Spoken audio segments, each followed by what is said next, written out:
पाकिस्तान और चीन फौलादी भाई हैं। दुश्मन कुव्वतों को पाक चीन दोस्ती कमजोर करने की इजाजत नहीं देंगे। चीनी सफीर से मुलाकात में वजीर आजम की गुफ्तगू। इमरान खान ने कहा कि अफगान तनाज़े का कोई फौजी हल नहीं, सियासी हल के लिए पाकिस्तान अपनी हिमायत जारी रखेगा। सी पैक की बरवक्त तकमील के लिए मिलकर काम जारी रखेंगे। नूंग रोंग ने यौम आज़ादी की मुबारकबाद। शाहिद खाकान अब्बासी ने हुकूमत डिजिटल मीडिया विंग की रिपोर्ट को सियासतदानों के खिलाफ करार दे दिया। कहा कि हुकूमत सियासतदानों को रियासत दुश्मन करार देने पर तुली हुई है। क्या महंगाई और हुकूमती कारकर्दगी के खिलाफ बोलना जुर्म है? अवाम की नुमाइंदगी करने वाली सियासी जमातों को मुल्क दुश्मन कहा गया। हमें अफगानिस्तान के मामले पर भी भारत के साथ खड़ा कर दिया गया।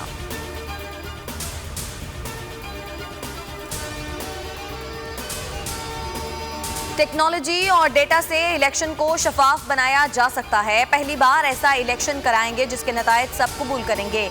वजीर आजम इमरान खान का नादरा हेडक्वार्टर्स में ऐलान। कहा कि इलेक्शन में होने वाले फ्रॉड का हल टेक्नोलॉजी है। ठप्पे लगाना, बैलेट पेपर्स और जाली वोट रजिस्ट्रेशन सब खत्म हो जाएगा। इलेक्शन कमीशन ने वोटिंग मशीनों के मुआयने की हुकूमती दरख्वास्त मंजूर कर ली। डैमों के लिए 17 अगस्त को अहम इजलास तलब।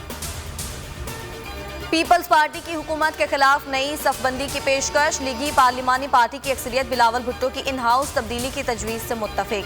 शहबाज शरीफ को आगाह कर दिया।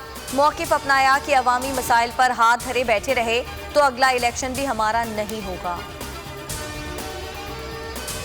फयाजुल हसन चौहान पंजाब हुकूमत के तर्जुमान मुकर्रर। वज़ीर आला ने मंजूरी दे दी। रहनुमा PTI ने कहा कि वज़ीर आज़म और वज़ीर आला के एतमाद पर पूरा उतरूंगा। सूबाई हुकूमत की कामयाबियां अवाम के सामने लाना बुनियादी एजेंडा है। ऑपोजिशन की साजिशों को बेनकाब करेंगे।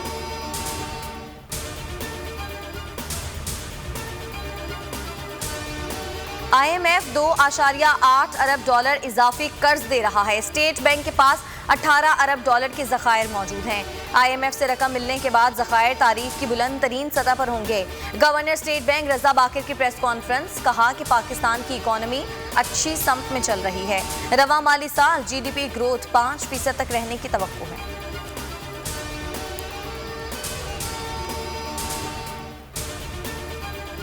Corona funds corruption. सेक्रेटरी सेहत का कोरोना वैक्सीन और फंड्स की तफसीलात मंजर आम पर लाने से इनकार।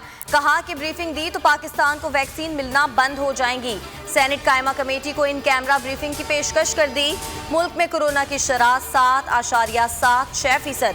बगैर वैक्सीनेशन जाली एंट्री कराने वालों के शनाख्ती कार्ड ब्लॉक किए जाएं। महकमा सेहत सिंध का NCOC से मुतालिबा। ख्वाजा सराओं की वैक्सीनेशन का फैसला।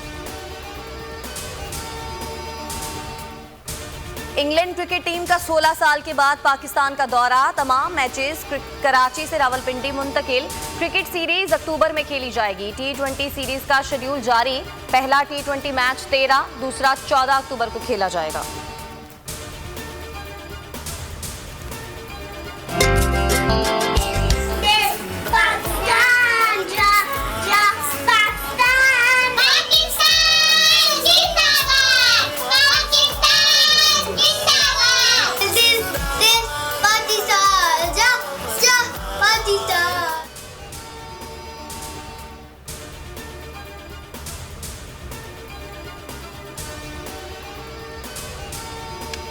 और मुल्क भर में आज़ादी का जश्न शायान शान तरीके से मनाने की तैयारियां। अहले वतन इस साल भी मनाएंगे भरपूर आज़ादी का जश्न। बोल के संग लगाए नारा जिंदाबाद पाकिस्तान का। स्क्रीन पर दिए गए नंबर पर हमें अपना वीडियो पैगाम भी भेजें और बोल के संग आज़ादी के इस जश्न में हमारे साथ शामिल हो जाएं।